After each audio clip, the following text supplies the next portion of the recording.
Iran tampaknya semakin siap siaga menghadapi perang kapanpun dan dimanapun. Pasalnya, Iran akhirnya resmi menambah armada perang yang dibeli dari hasil kesepakatan dengan Rusia. Di antaranya adalah pesawat tempur Sukhoi 35 dan helikopter serang Mi-28. Wakil Menteri Pertahanan Iran, Brigadir Jenderal Mahdi Farahi pun membenarkan laporan tersebut. Farahi mengatakan bahwa Iran memimpin kawasan dalam hal jumlah helikopter militer dan terutama telah memperkuat kemampuannya melalui beberapa proyek peningkatan.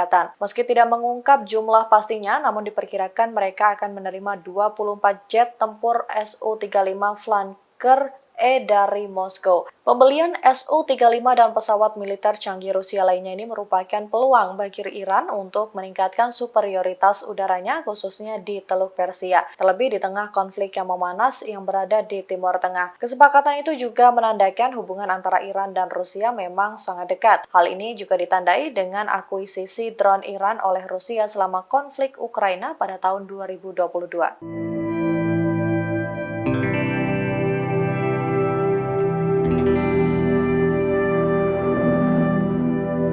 Pasukan pertahanan Israel atau IDF satu persatu menolak untuk melanjutkan perang melawan Hamas di Gaza. Media Israel melaporkan adanya perpecahan internal terkait perang di Gaza. Dari laporan tersebut menyebutkan sekira setengah dari tentara di kompi militer Israel membela dari perintah Perdana Menteri Benjamin Netanyahu. Perwira dari Brigade IDF sendiri mengaku kalau pasukannya dikerahkan dalam misi yang tidak menguntungkan. Mereka mengakui kejadian tersebut telah menimbulkan suasana tegang di dalam batalion. Akibatnya, keputusan diambil untuk menarik batalion tersebut dari pertempuran aktif untuk beristirahat dan melakukan pembenahan. Selain itu juga, mereka melakukan pergantian 2 perwira yang memimpin kompi di tengah konfrontasi. Hal itu juga yang menjadi alasan banyak tentara IDF mundur dari pertempuran, karena mereka tak sepakat atas pemecatan 2 perwira IDF.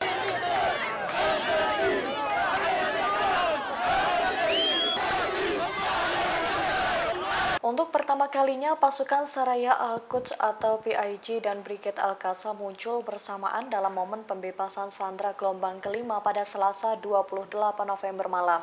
Terlihat dari video yang dirilis, keduanya kompak bekerja sama membebaskan 12 sandera, termasuk 10 warga Israel dan 2 warga Thailand. Ada momen menarik seusai mereka membebaskan tahanan tersebut, di mana Al-Quds dan Al-Qassam kompak berpelukan di tengah segerombolan warga Palestina. Mereka tampak begitu sehat dan bahagia. Keduanya memakai identitas pengikat kepala yang berbeda. Hamas mengenakan ikat kepala berwarna hijau, sementara Al-Quds memakai ikat kepala berwarna hitam. Dalam momen bahagia itu, mereka disambut teriakan dari seluruh warga Palestina yang berada di lokasi. Sebagaimana diketahui, Hamas dan Israel telah sepakat memperpanjang gencatan senjata hingga Rabu 29 November. Layanan penjara Israel mengatakan pihaknya telah membebaskan setidaknya 30 warga Palestina dari penjara-penjara Israel.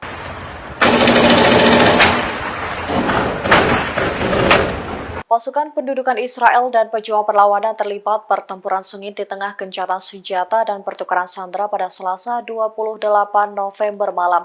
Pasukan pendudukan Israel melarang ambulans lewat dan berupaya menghancurkan infrastruktur di Camp Jenin. Akibatnya pejuang perlawanan pun melakukan serangan balik dengan meledakkan alat peledak. Israel terbukti berkali-kali melakukan pelanggaran perjanjian selama gencatan senjata yang sedang berlangsung. Dalam laporan terbaru, mereka menghalangi ambulans yang lewat untuk segera merawat korban luka dan menghancurkan wilayah di sekitar Camp Jenin. Alhasil, Hamas melakukan perlawanan dengan melemparkan bom peledak menggunakan kendaraan Israel. Tentara pendudukan pun mengaku beberapa pasukannya terluka akibat terkena bom peledak tersebut. Israel kemudian merespons dengan tembakan keras. Direktur Ambulans dan Layanan Darurat di Bulan Sabit Merah Palestina di Jenin, Mahmud Al-Saadi mengatakan bahwa pasukan pendudukan menghalangi pasien atau orang yang terluka untuk mendapatkan perawatan intensif. Selain itu juga mereka menangkap seseorang yang sedang terluka parah dari dalam ambulans. Mereka menggunakan bulldozer untuk menghancurkan seluruh infrastruktur di wilayah tersebut.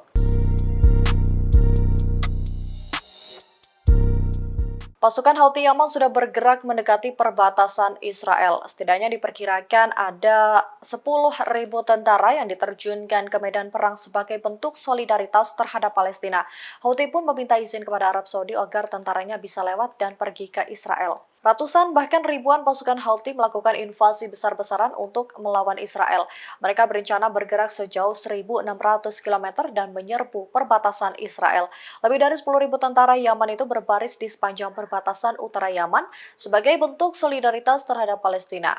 Dalam sebuah video yang dirilis oleh gerakan Houthi Yaman, mereka terlihat begitu semangat untuk memberikan dukungan kepada militan Palestina. Mereka berjalan sambil mengibarkan bendera Palestina dan Yaman. Sebagaimana diketahui, pasukan Houthi berada di barisan pendukung Hamas. Mereka juga telah mengeluarkan ancaman baru terhadap Israel dan kapal perang Amerika Serikat ketika ketegangan di Timur Tengah terus meningkat. Houthi berhasil menunjukkan keganasannya juga lewat pembajakan kapal Galaxy Leader yang terkait dengan Israel. Laporan Manar menunjukkan warga Yaman di atas kapal memuji tindakan pemberontak Houthi dan menjanjikan dukungan kepada Palestina.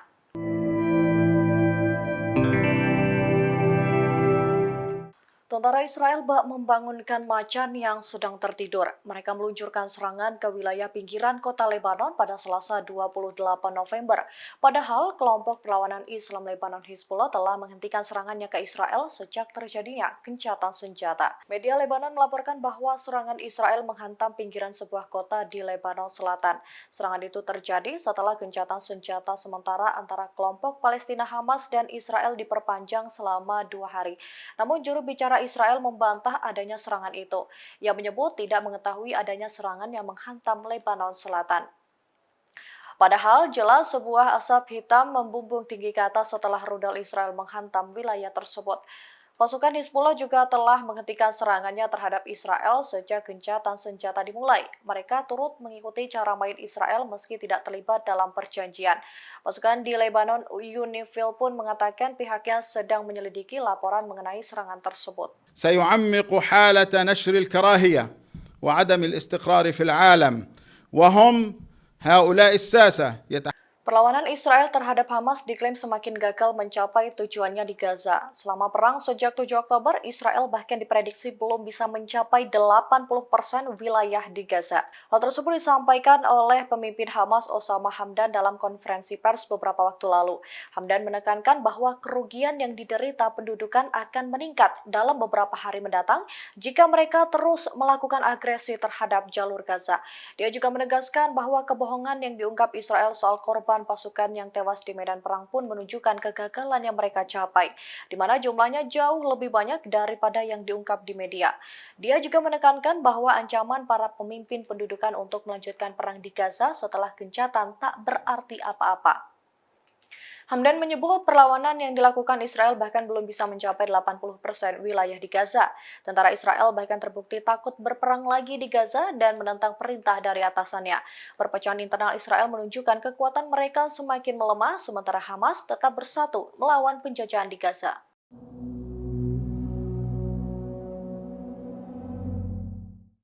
Sejumlah tentara Israel dikabarkan terluka akibat terkena serangan bom peledak Hamas. Serangan itu terjadi ketika tentara Israel kepergok mengepung Camp Jenin di tepi barat bagian utara dan di Tubas.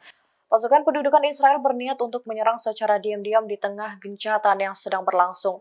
Namun niatnya itu berhasil digagalkan pejuang perlawanan pada Selasa 28 November kemarin, di mana Hamas melemparkan 3 bom peledak ke arah pasukan musuh dan mengenai sasaran.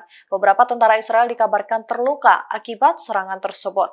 Di sisi lain, bentrokan sengit juga terjadi di Tubas. 2 warga Palestina dikabarkan tewas akibat ditembak oleh Israel. Diketahui bentrokan ini meletus setelah tentara Israel memasuki sebuah desa untuk melakukan penggeledahan. Israel juga melakukan serangan brutal yang menghancurkan infrastruktur di Camp Jenin, serta mencegat ambulans yang membawa pasien dengan kondisi sekarat. Maka dari itu Hamas melakukan perlawanan dengan meledakkan 3 bom yang mengakibatkan tentara Israel terluka parah.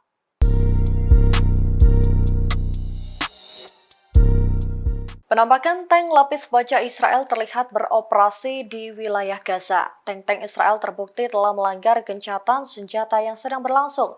Mereka mengepung dan menembaki wilayah di kantong Palestina yang diduduki. Tank-tank Israel dilaporkan menembaki kamp pengungsi Al-Shati di jalur Gaza Utara dan distrik Sheikh Radwan di kota Gaza pada Selasa 28 November kemarin. Serangan tersebut melanggar gencatan senjata awal selama 4 hari di Gaza antara Israel dan gerakan perlawanan Hamas Palestina, di mana gencatan senjata ini diperpanjang selama 2 hari hingga Rabu 29 November. Perpanjangan ini mencakup pembebasan 20 tawanan lagi dari Gaza dan 60 tahanan Palestina dari penjara Israel. Dalam waktu yang sama, tentara Israel juga melakukan serangan di Camp Jenin.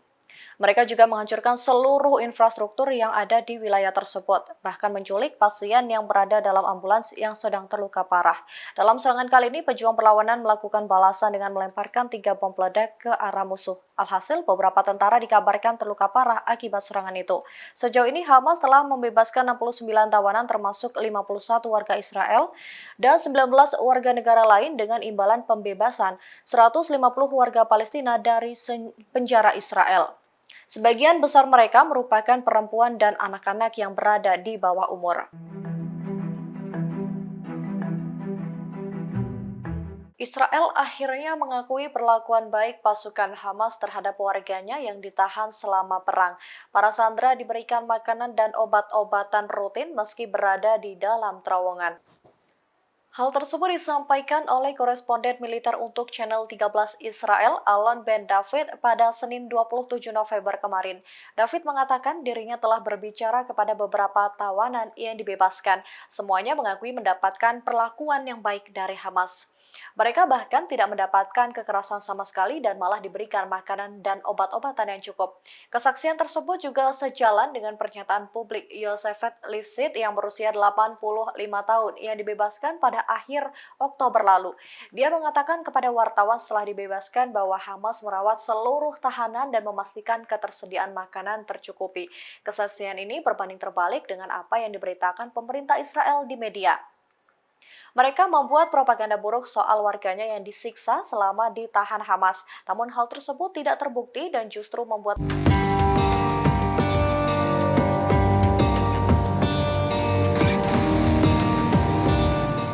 beredar video di platform X peralatan tempur tentara Israel yang tersisa di jalur Gaza. Dari video itu terlihat banyak bercak darah yang menempel di baju tentara IDF yang diduga kuat mengalami tewas di medan perang. Saluran Watan Al Jazeera menyiarkan rekaman video yang menunjukkan sisa-sisa barang milik tentara Israel setelah pertempuran sengit dengan perlawanan di kota Beit Hanon, jalur Gaza Utara. Dalam video tersebut terlihat ada seragam, topi, kemudian juga ada peluru, kalung, dan barang pribadi tentara Israel lainnya. Perlengkapan itu diduga milik tentara Israel yang tewas di Gaza. Hal tersebut terlihat dari robeknya seragam tentara Israel yang berlumuran darah. Sebagaimana diketahui, Israel juga menghadapi perlawanan sengit dengan Hamas di Gaza selama lebih dari sebulan sejak pecah pada 7 Oktober 2023. Bukannya mendapatkan kemenangan, Israel justru mendapatkan kerugian besar dalam hal ini. Dalam adegan lain terlihat juga pelat logam milik seorang perwira Israel. Pada hari Selasa, tentara Israel mengonfirmasi ada nama 3 tentaranya yang terbunuh pada tanggal 7 Oktober, serta mengumumkan bahwa jenazah itu ditahan oleh pasukan Hamas di jalur Gaza.